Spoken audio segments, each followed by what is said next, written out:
Hello, everybody. Welcome to Hannah's World, inviting you to live free.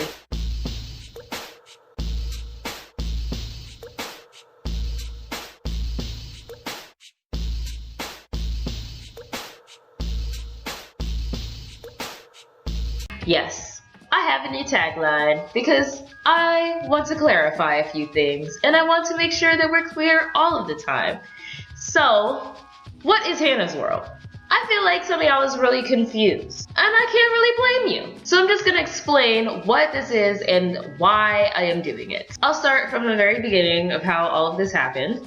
I had always intended on having a business and being self-employed. Initially, I was calling it Eden's Art. Then I was doodling one day and I drew this picture, which I am going to insert here.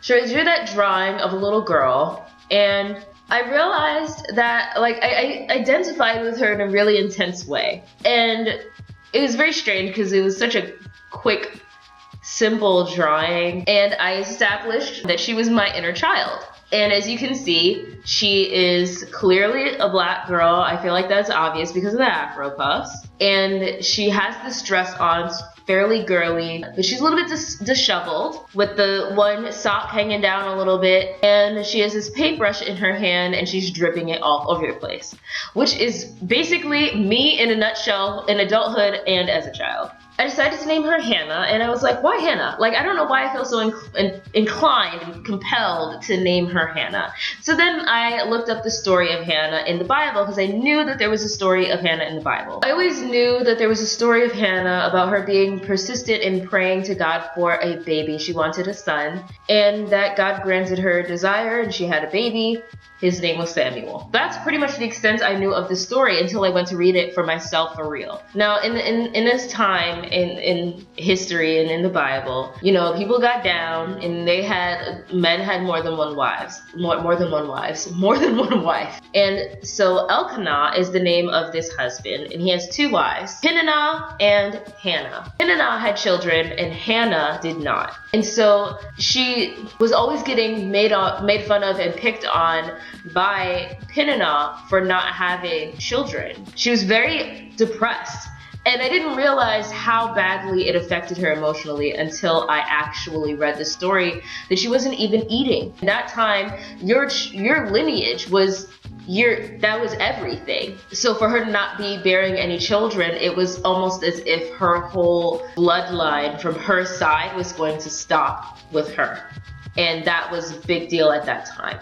Also, if anything had happened to Elkanah, she would be up the creek. She wouldn't have anybody with her at all. Hannah really, really, really wanted a child, and she went to the temple and prayed. She's bitterly crying, and it says that Eli, who I believe is a priest, into the temple and sees her bitterly crying, and she was crying so intensely that he thought she was drunk. She said, "Oh no, I'm not drunk. I'm just making my request known to the Lord." And he said, "Oh, in that case," essentially, to paraphrase it, "God got you, go in peace." And she was like, "Oh, thank you." She goes home, she starts eating again. So she found some sense of freedom in just somebody telling her, "God got you, go in peace." Right? And her and Elkanah get busy. She gets pregnant. Yay! So she has her son, who she named Samuel. Later on, when he's born, she breastfeeds him, weans him off of breastfeeding, brings him to the temple, and dedicates him to the Lord. And so much so to the point, not just a typical christening, to the point where she left him there and to be raised by the priest so that he could be a man of God. That he was literally being raised to be in the temple, essentially. Samuel is, in his adulthood, the one that God used to choose the king for Israel, who was Saul. And then, when Saul messed up and God told Samuel to choose a new king, that new king was David, who wrote most of Psalms. All of this started with Hannah finding freedom in a place of worship. So, what's this got to do with me?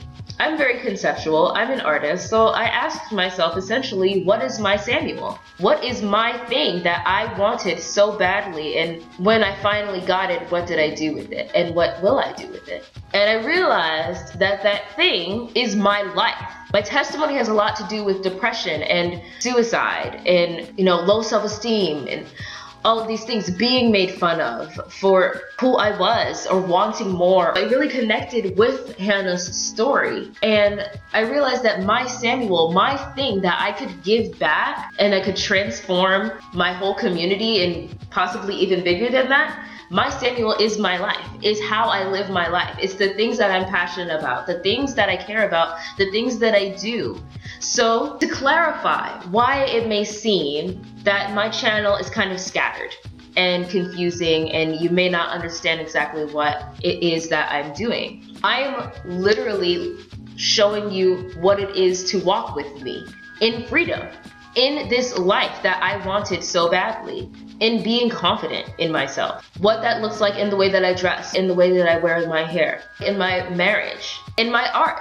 But also, what does that look like as far as the way that I look at racism, rape culture, and sexism, and sex? So I want to share all of that with you guys. And I had like an identity crisis, like an entrepreneurial identity crisis. I was like, who am I? And why doesn't anybody else know either? And I realized they didn't know because I didn't know. But I hit that wall, and now I get it. I understand what I'm doing, and I'm really confident. I am Hannah. My name may be Carol, but I am Hannah, and that's why I called it Hannah's World. That's what this channel is going to be, and it is just the beginning. My only hope is that you can see me in this freedom that I have, living free, and you want the same. And that I can be clear and you can see that the consistent thing in my found freedom is Jesus. And that maybe you'll question what's really good with Jesus. What is the truth? How does this not match up with what I often see of people who proclaim his name? Should that dictate whether I walk with him or not? It shouldn't. And hopefully I can give you a new perspective on what this actually is. So I hope you guys understand, enjoy this video, subscribe to my channel, like, comment, all of the YouTube stuff that you're supposed to say. This is Hannah's World, inviting you to live free. And remember, you are important, so live out loud.